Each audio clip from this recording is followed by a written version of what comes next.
নমস্কার, শুভ সন্ধ্যা। আপনাদের কাছে আরও একটা ভুতুরে গা ছমছমে গল্প নিয়ে আমি রাজু। গল্পের নাম নিশিপুর ডায়েরি, অভিশপ্ত অমাবস্যা। চলুন তাহলে রুমের দরজা বন্ধ করে, লাইট অফ করে, কানে হেডফোন লাগিয়ে শুরু করা যাক। গল্পের শুরু হয় অয়নকে দিয়ে। অয়ন একজন শহুরে যুবক, যার শখ হলো পুরনো এবং পরিত্যক্ত জায়গার রহস্য উদ্ঘাটন করা। তার ইউটিউব চ্যানেলের জন্য সে এমন সব জায়গায় যায় যেখানে সাধারণ মানুষ পা রাখতে ভয় পায়। একদিন সে ইন্টারনেটে বীরভূমের এক মানচিত্রহীন গ্রাম নিশিপুর সম্পর্কে জানতে পারে। অয়ন যখন গ্রামের স্টেশনে নামল, তখন বিকেল গড়িয়ে সন্ধ্যা। স্টেশনে কোনো মানুষ নেই, শুধু এক বৃদ্ধ স্টেশন মাস্টার বসে আছেন। অয়ন তাকে জিজ্ঞেস করল, জেঠু, নিশিপুর গ্রামটা কোন দিকে? বৃদ্ধ চমকে উঠে বললেন, কেন যাচ্ছ বাপু? ও গ্রাম তো অভিশপ্ত।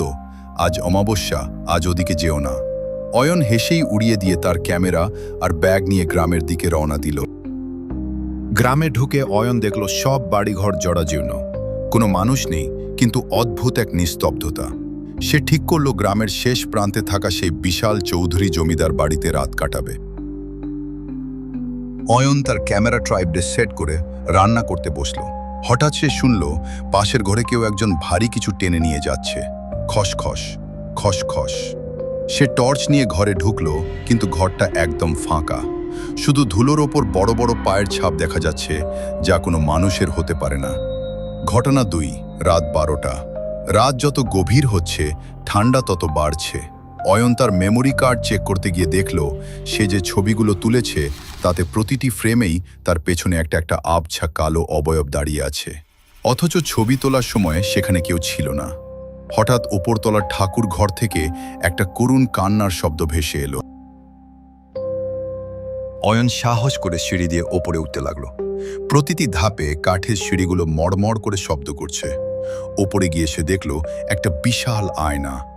আয়নার সামনে এক বৃদ্ধা বসে চুল আঁচড়াচ্ছে। অয়ন ভাবল হয়তো গ্রামের কেউ। সে ডাক দিল, মাছিমা। মহিলাটি ধীরে ধীরে ঘুরে তাকালো। অয়ন দেখল তার কোনো মুখ নেই, শুধু মসৃণ চামড়া, আর সেখান দিয়ে রক্ত চুইয়ে পড়ছে। অয়ন চিৎকার করে নিচে নামতে চাইল, কিন্তু দেখল সিঁড়িটা আর নেই। সেখানে শুধু এক অতল অন্ধকার গহ্বর। অয়ন বুঝতে পারল সে কোনো সাধারণ ভূতের পাল্লায় পড়েনি। সে নিশিপুর গ্রামের সেই প্রাচীন অতৃপ্ত আত্মার মায়াজালে ফেসে গেছে। সে তার ক্যামেরার ফ্ল্যাশ দিয়ে বারবার অন্ধকার তাড়ানোর চেষ্টা করল। হঠাৎ সে দেখল সেই মুখহীন বৃদ্ধা তার দিকে ভেসে আসছে। অয়ন দৌড়াতে দৌড়াতে একটি বদ্ধ ঘরে ঢুকল। সেখানে সে একটি পুরনো ডায়েরি পেল, নিশিপুর ডায়েরি। তাতে লেখা ছিল, বহু বছর আগে এই জমিদার বাড়িতে এক তান্ত্রিক ভুল সাধনা করে পুরো গ্রামকে নরকে পরিণত করেছিল। এখান থেকে বেরোনোর একমাত্র উপায় হলো ভোরের আলো ফোটা পর্যন্ত নিজের চোখ বন্ধ করে স্থির থাকা।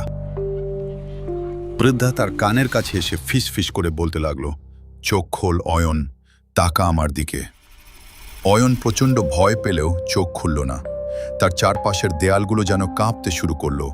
হাজার হাজার মানুষের কান্নার শব্দ শোনা যেতে লাগলো। হঠাৎ সব শান্ত হয়ে গেল। অয়ন চোখ মেলে দেখল ভোরের প্রথম আলো জানলা দিয়ে ঘরে ঢুকছে। সে দেখল সে আসলে জমিদার বাড়িতে নেই। সে দাঁড়িয়ে আছে গ্রামের সেই পুরনো শ্মশানের মাঝখানে। তার ব্যাগ, ক্যামেরা সব ধুলোয় মাখা। সে প্রাণপণে দৌড়ে স্টেশনে ফিরে এলো। স্টেশন মাস্টার তাকে দেখে শুধু বললেন, বেঁচে ফিরলে বাপু? সবাই পারে না। অয়ন বাড়িতে ফিরে তার ক্যামেরাটি অন করল। দেখল পুরো 32 জিবি মেমোরি কার্ড ভর্তি শুধু চিৎকারের শব্দে। আর শেষ ছবিতে দেখা যাচ্ছে অয়নের কাঁধের ওপর একটা কঙ্কালসার হাত রাখা।